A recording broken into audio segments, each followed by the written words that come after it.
Okay, so YouTube is kind of like basically like when you were homeless, picking up pop bottles, kind of.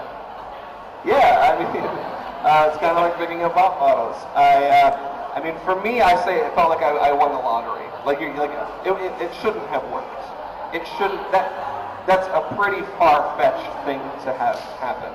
I had nowhere to live. I didn't even own a camera. I had like a webcam, and I recorded this video like with my webcam in like 4 hours, and I uploaded it, and it was like I had uploaded 100 videos before that, and that one just happened to get featured by someone who worked at YouTube, whom I met. His name was David, and I tell this in my YouTube story.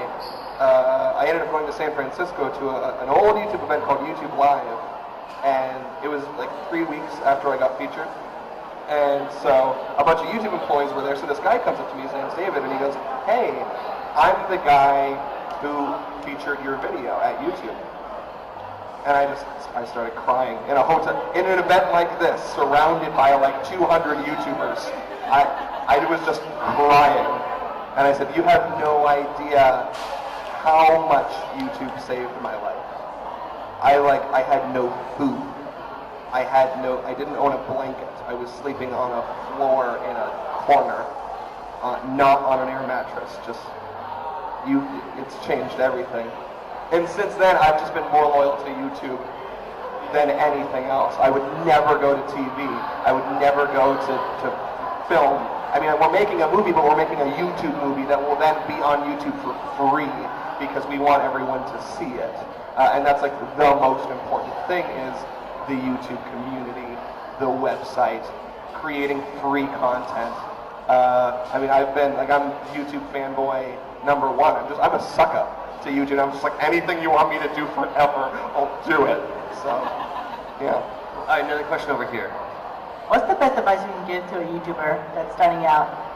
Yeah, I get that question a lot. People are like, how do I get started? I have a couple ideas for videos. This isn't every time, but sometimes I hear this. People are like, I have a really great idea for my first video. Or, I have a really great idea. I've been thinking about it for like 2 years, and it's going to be this, and like, all I need is the money, and I need, we lost, whatever, blah blah blah. But it's gonna be amazing. And then I tell them, I was like, well, you're not a video maker until you make videos. Talk to any YouTuber who has found some success. Talk to any YouTuber who has not found success. Ask them about their first video. Tim, what do you think about your first video? Yes. Yeah, okay. My first video, I won't swear, I effing hate it. It's the worst thing I've ever made. It's atrocious. And you can talk to Shay Carl, Philip DeFranco, Joey Gray, anybody. They hate their first video. Don't make a good first video. Make a terrible first video. If you want to be like all the other YouTubers, your first 30 videos need to be garbage. Because that's what we think of our first. I hate my first 100 videos. The goal is to make crap. Then, after you make crap, find out how to make that crap better. Then find out how to make that thing a little bit better.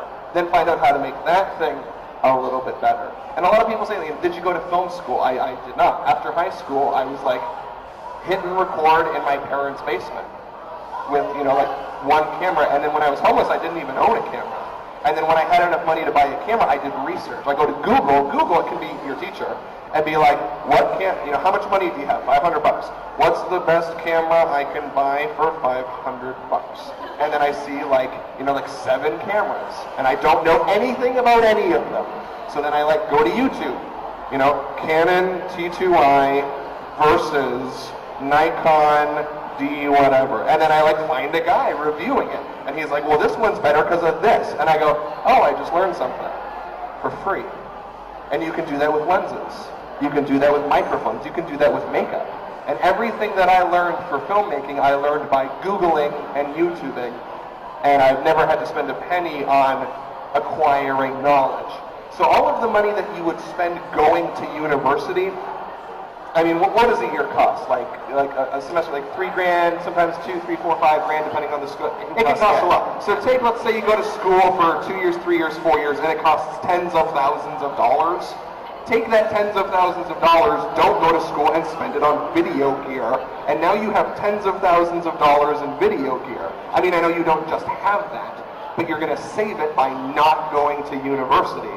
And sometimes, like, schools have me speak, and I, like, go in front of, like, a classroom of people, and like, you should really drop out of school. Because you know who dropped out of school? Every YouTuber. All of them. And all of them who, like, didn't drop out of school are not doing the thing they went to school for. It wastes your time and your money. Why start your career 3 years from now with way less money when you can start it now, today, by making a video today? Make videos as soon as possible and make lots of them. That's my opinion. You know what's funny is that there's some parents that drop their kids off here today, and they're going to pick their kid up and be like, Mom, I'm dropping out of school. Corey said to drop out of school, take all of my money and buy a camera. But YouTube is not about making money. This is really important. Today, we probably have about $100,000 worth of video gear, right?